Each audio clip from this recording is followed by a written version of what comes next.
Shumë i dashur Bacarifat, e nderuar familje Jashari, e nderuar kryetare Kuvendit Zonja Agjiu, e nderuar kryeministër i Republikës Zoti Kurti, anëtar të kabinetit qeveritar, të nderuar ministra e deputet, ish president të Republikës, të nderuar ambasador dhe përfaqësues të misioneve diplomatike në vendin tonë, familje të dëshmorëve, shoqata të dala nga lufta e ushtrisë çlirimtare të Kosovës, kryetar të komunave, përfaqësues të institucioneve qendrore e lokale, shumë të dashur qytetar të Kosovës. Marsi që në mitologjinë e lashtë simbolizonte luftën dhe guximin, ishte muaji i përballjeve, të cilat vendosën drejtimin e historisë sonë. Pikrisht më 5, 6 dhe 7 mars 1998, në zemër të prekazit, historia jonë mori drejtim të ri. Këtu qëndresa, sakrifica, heroizmi dhe ardhmja jonë në një vend. Në bedenat e kullave në prekaz qëndroi komandanti legjendar i ushtrisë çlirimtare të Kosovës, Adem Jashari, bashkë me gjithë familjen e tij, duke zgjedhur sakrificën përpara përkuljes. Ata zgjodhën lirinë para frikës, e mbi të gjitha zgjodhën nderin para jetës. Në ato 3 ditë marsi u bë muaji i epopes dhe i sakrificës që ringjalli një komb të tërë. Familja Jashari u bë kala, ndërkaq kullat e tyre u bën flamur i përhershëm i lirisë sonë. Sot kur kujtojmë 5, 6 dhe 7 marsin, kujtojmë momentin kur Kosova vendosi mos të jetojë e gjunjëzuar. Prandaj 3 ditët e epopes janë histori e shkruar me qëndresë para së cilës përkulemi sot e do të vazhdojmë të përkulemi për gjithmonë. 58 shpirtra u bën dritë për një popull. Në ato ditë krisma e armëve nuk ishte vetëm zhurmë baruti, por thirrje për liri.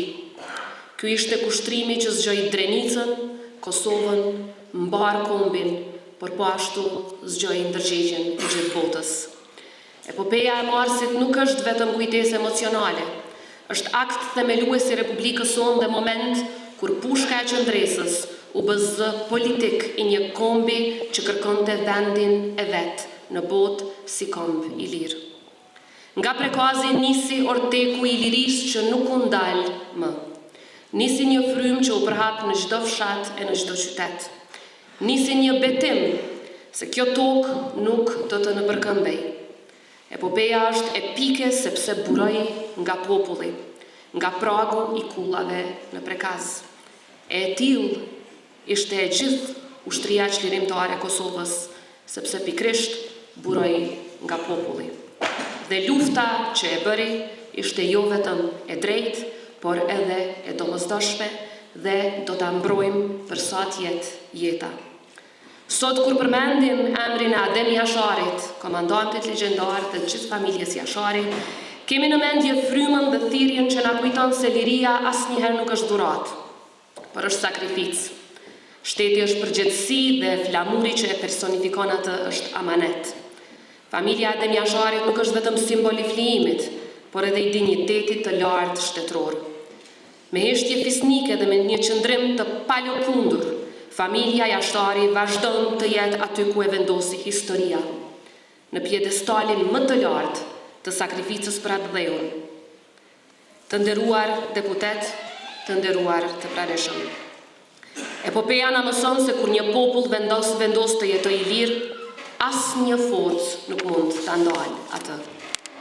Lufta e ushtrisë çlirimtare të Kosovës, lufta e Jasharajve, nuk ishte vetëm betejë e një populli. Ajo u pasqyrua dhe u mbështet edhe nga miqtë tanë anë kënd globit. Nga Shtetet e Bashkuara të Amerikës tek aleatët tanë evropian e shumë shtete tjera demokratike, ato qëndruan në krah të Kosovës duke na dhënë mbështetje në momentet më të rënda. Dhe pikrisht kjo mbështetje dhe solidaritet e bashkëdyzuar me sakrificën e ushtrisë çlirimtare të Kosovës e bën të mundur kapitullin e ri të lirisë dhe të shtetit tonë.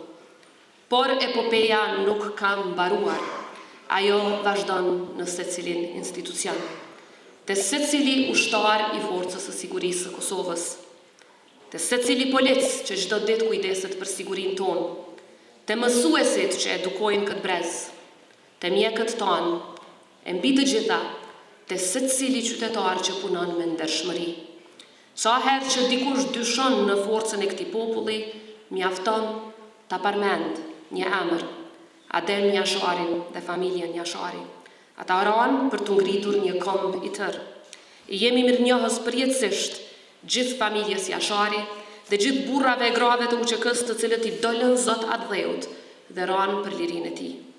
Me kujtimin e herojve dhe të kaluarës sonë, me kujtimin e gjithë martirëve që ranë e u flijuan për lirinë tonë, ne afirmojmë edhe të ardhmen.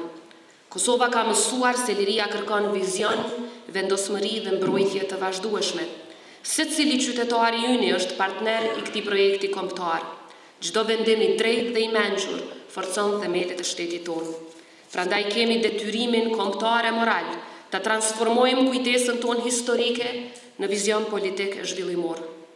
Në Kosovë të fuqishme, ku vendimarrja strategjike dhe integriteti institucional sigurojnë prosperitetin e brezave që vijnë pas nesh. Ky është amaneti i epopesë së UÇK-s. Të vazhdojmë ta forcojmë shtetin për të cilin ata dhanë jetën, shtetin ku memoria kombëtare shërben si udhërrëfyes për një të ardhme të qartë, të drejtë dhe vizionare. Zoti e bekoft familjen Njashari, simbolin më emblematik të shtetit e të kombit ton. Zoti i bekoft të gjithë dëshmorët e UÇK-s, të gjithë martirët. Zoti e bekoft Republikën e Kosovës. Ju falenderit.